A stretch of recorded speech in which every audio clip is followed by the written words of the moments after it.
বন্ধুরা, বলা হয়ে থাকে যে এই পৃথিবীর মাত্র একটি জিনিস স্থায়ী, আর সেটা হলো পরিবর্তন। এই পৃথিবী ও সময়ের সাথে সাথে বদলাতে থাকে এবং একই সাথে এইখানে বসবাস করা প্রাণীরাও সময়ের সাথে সাথে বদলাতে থাকে। আজ থেকে মিলিয়ন বছর পূর্বে বিশালাকার ডাইনোসরসের রাজত্ব ছিল, কিন্তু বর্তমানে আমরা মানুষরা এই পৃথিবীর উপর কবজা করে রেখেছি। হতে পারে ভবিষ্যতে এই জীবনে অন্য কোনো মোড় আসবে। তাপমানের দিক থেকেও পৃথিবীর আবহাওয়া কখনো এক ছিল না। এই পৃথিবী কখনো জ্বলন্ত আগুনের পিণ্ড ছিল, আবার কখনো চারিদিক বরফে আবৃত ছিল। এই পৃথিবীর একটি অংশ, যেটাকে আমরা ভারতবর্ষ বলি, সেই ভারতবর্ষও এই পরিবর্তন থেকে পেছনে হাঁটেনি। আজকের এই ভিডিওর মাধ্যমে আমি আপনাদেরকে জানাতে চলেছি আইস এজের সময় ভারতের সাবকন্টিনেন্টগুলি কেমন ছিল এবং এখানে কেমন প্রকৃতির প্রাণী বসবাস করত। ভিডিওটি অনেক ইন্টারেস্টিং হতে চলেছে, তাই স্কিপ না করে পুরোটা দেখুন। আইস এজ সেই সময়কে বলা হয় যে সময় এই পৃথিবীর মোটা মোটা বরফের চাদর দ্বারা ঢাকা ছিল। পুরো পৃথিবী এতটাই ঠান্ডা হয়ে যেত যে এখানে প্রায় 4 থেকে 5 কিলোমিটার উঁচু পাহাড়ের চূড়া তৈরি হয়ে যায়। বিশেষজ্ঞরা বলে থাকেন যে আইস এজ সময়ে সময়ে আসে এবং হাজার লক্ষ বছর পর্যন্ত টিকে থাকে। পূর্বে অনেকবার এই পৃথিবী আইস এজের মুখোমুখি হয়েছে এবং ভবিষ্যতেও হতে থাকবে। কিন্তু এখন প্রশ্ন হলো, এরকমটা কেন হয়? পৃথিবীর মধ্যে এত ঠান্ডা কেন পড়ে যায়? আসলে বন্ধুরা, এই পৃথিবীকে গরম রাখার দায়িত্ব সূর্যের, এবং পৃথিবীর মধ্যে যদি সূর্যের আলো পর্যাপ্ত পরিমাণে না পৌঁছায় তাহলে পৃথিবীতে ঠান্ডা বাড়তে থাকে এবং বরফ জমতে থাকে। এই পৃথিবী সূর্যের চারিদিকে একটি ডিম্বাকৃত রাস্তায় ঘুরতে থাকে। এই রাস্তাটি সময়ের সাথে সাথে বদলাতে থাকে এবং একই সাথে সাথে এই পৃথিবীর সঙ্গে সূর্যের অ্যাঙ্গেলও বদলে যায়। এই পদ্ধতিতে পৃথিবী সূর্যের এমন একটি পজিশনে একসময় চলে আসে যে সেই পজিশনে আসার পর পৃথিবীর কোনো অংশেই সূর্যের আলো পৃথিবীতে পৌঁছায় না। অর্থাৎ এই সময় পৃথিবীর মধ্যে ঠান্ডা যুগের আগমন হয়। চারিদিকে ভয়ানক ঠান্ডা এবং বরফ আর বরফ থাকে। এই অবস্থায় পৃথিবীর প্রাণীদের জন্য বসবাস করা মুশকিল হয়ে পড়ে এবং অনেক প্রাণী বিলুপ্ত হয়ে যায়।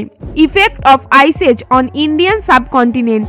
গবেষণা অনুসারে এর আগের আইস এজে ইন্ডিয়ান সাবকন্টিনেন্ট বরফ দ্বারা ঢাকা ছিল না, কেননা এখানকার আবহাওয়া পৃথিবীর অন্যান্য অংশের তুলনায় বেশি গরম। অবশ্যই হিমালয়ের চূড়াগুলি বরফে ঢাকা ছিল।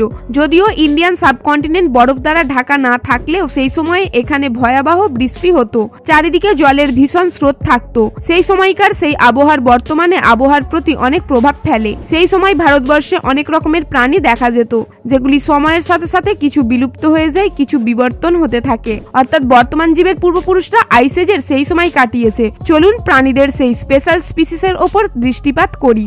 Asian straight task elephant. এদের বিজ্ঞানসম্মত নাম হলো পলিওলোক্সা ডন নামাডিকাস। আজ পর্যন্ত পৃথিবীর সবথেকে বিশালাকার হাতি ছিল, যেগুলি ইন্ডিয়ান সাবকন্টিনেন্টও বিচরণ করত।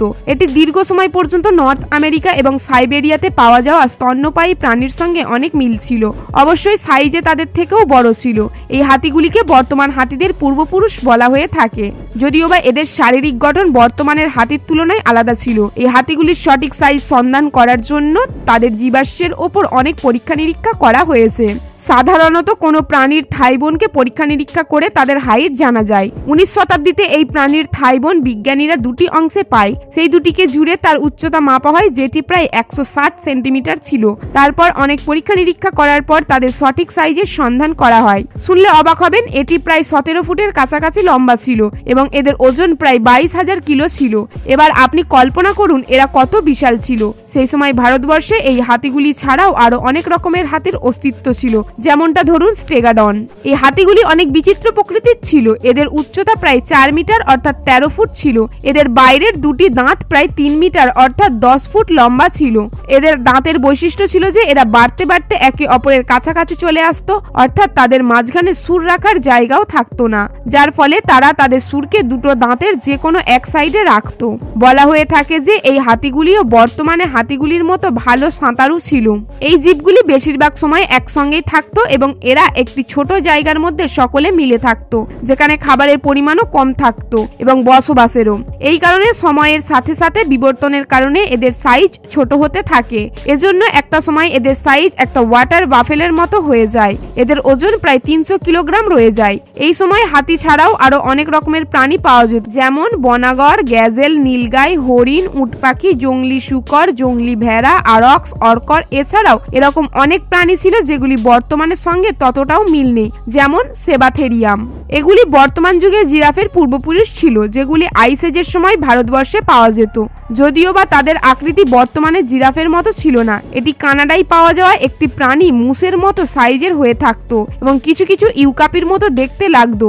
এদের হাইট প্রায় 7 ফুটের কাছাকাছি ছিল এবং ওজন 400 থেকে 500 কেজি হতো। এদের মাথাতেও শিং থাকতো, যেগুলিকে অসিকন বলা হতো।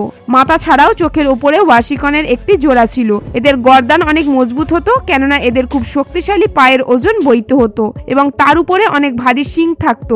এটা ছাড়াও ইন্ডিয়ান রাইনো এবং হিপোরও পূর্বপুরুষ সেই সময় ভারতে থাকতো। হিপোর পূর্বপুরুষের মুখে দাঁতও থাকতো, যেগুলি বর্তমানের হিপোর মুখে দেখা যায়। সেই সময় ভারতের মাটিতে অনেক মাংসাশী প্রাণীও ছিল। Formation of Indian subcontinent. আজ থেকে হাজার হাজার বছর পূর্বে এই পৃথিবীর দুটি অংশে ভাগ হয়েছিল। এই দুটো অংশকে সুপার কন্টিনেন্ট বলা হতো। এই সুপার কন্টিনেন্টগুলির মধ্যে একটির নাম ছিল গন্ডোয়ানা এবং অপরটির নাম ছিল লরাশিয়া। গন্ডোয়ানাতে তখন আমেরিকা, আফ্রিকা, আন্টার্কটিকা, অস্ট্রেলিয়া এবং ইন্ডিয়া অন্তর্ভুক্ত ছিল এবং অপরদিকে লরাশিয়ার মধ্যে নর্থ আমেরিকা, ইউরোপ এবং এশিয়া অন্তর্ভুক্ত ছিল।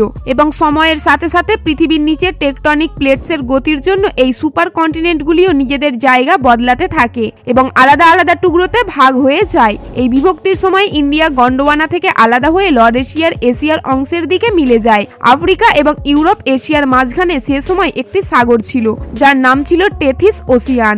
ইন্ডিয়ান সাবকন্টিনেন্ট এশিয়ার সঙ্গে ধাক্কা লাগার কারণে সেই সাগর পরবর্তীতে একটি বিশাল পর্বতের রূপ নেয়, যেটাকে আমরা বৈভবশালী হিমালয় নামে জানি। এই রকম ভাবে ইন্ডিয়ান সাবকন্টিনেন্ট বা বলতে পারেন ভারতের নতুন রূপ সামনে আসে। আইস এজের সময় ইন্ডিয়ার সাবকন্টিনেন্টের অবস্থা কেমন ছিল সেটা জানার আগে আমরা এটা জানার আগে চেষ্টা করি যে আইস এজ অর্থাৎ ঠান্ডা যুগ আসলে কি। জায়েন্ট চিতা বলা হয়ে থাকে যে এদের শরীরের গঠন বর্তমানের চিতার মতনই প্রায় সমানই ছিল, কিন্তু বর্তমান চিতার তুলনায় সাইজে বড়, ওজনে প্রায় 120 থেকে 150 কেজি ছিল, অর্থাৎ বর্তমান সময়ে আফ্রিকান লায়নের বরাবর। বলা হয়ে থাকে যে ভারী এবং বড় শরীর হওয়া সত্ত্বেও বর্তমানে চিতার তুলনায় অনেক দ্রুত দৌড়াতে পারত এবং নিজের থেকেও বড় সাইজের শিকারকে মুহূর্তেই আক্রমণ করতে পারত। এদের পা, ফুসফুস এবং হৃৎপিণ্ডও বর্তমান চিতার তুলনায় বড় হতো এবং এই কারণে সে তাদের তুলনায় জোরে দৌড়াতো। এটা ছাড়াও প্রাইমেটসেরও অনেক প্রাণীর অস্তিত্ব পাওয়া যেত, যেটা কিছু অদল বদলের পরে এরকমই দেখতে লাগতো, যেমনটা বর্তমানে প্রাইমেটস হয়ে থাকে। মেগানোটেরিয়ন এই প্রাণীটিকে বিড়াল প্রজাতির পূর্বপুরুষ মানা হয়। এদের শারীরিক আকৃতি কোনো চিতাবাঘ বা জাগুয়ারের মতো ছিল, যদিও বা এগুলি চিতাবাঘ বা জাগুয়ারের তুলনায় অনেক ভারী ছিল। এদের পাঞ্জা অনেক বড় এবং চওড়া এবং এদের পা কোনো বাঘের পায়ের মতো শক্তিশালী হতো। মেগাটেরিয়নের গর্দানের মাসলস অনেক শক্তিশালী ছিল। এদের আক্রমণের গতি বর্তমানে চিতাবাঘের থেকেও বেশি ছিল। এদের উপরের সাইডের দুটি দাঁত অনেক বড়, লম্বা এবং তীক্ষ্ণ হতো, যেগুলি সর্বদা তাদের চোয়াল থেকে বাইরে বেরিয়ে থাকতো। এদের ওজন প্রায় 100 থেকে 150 কেজির মধ্যে থাকতো, যদিও বা সেই সময় ভারতে তার থেকেও বড় এবং ভয়ঙ্কর প্রাণী পাওয়া যেত। জীবাশ্ম দেখে অনুমান করা হয় যে সেই সময়ে Asiatic lion, tiger, snow leopard, চিতা, হাইনা এবং হোলসের পূর্বপুরুষেরও অস্তিত্ব ছিল।